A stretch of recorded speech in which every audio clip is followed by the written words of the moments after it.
જામનગરની અંદર લાપિનોઝ પિઝાની અંદર જીવાત નીકળી હોવાની ઘટના અત્યારે પ્રકાશમાં આવી છે.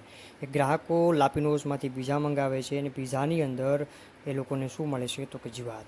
આખરે આવી બેદરકારી શા માટે કરવામાં આવી? તંત્રએ આ બાબતે ધ્યાન કેમ ન રાખ્યું?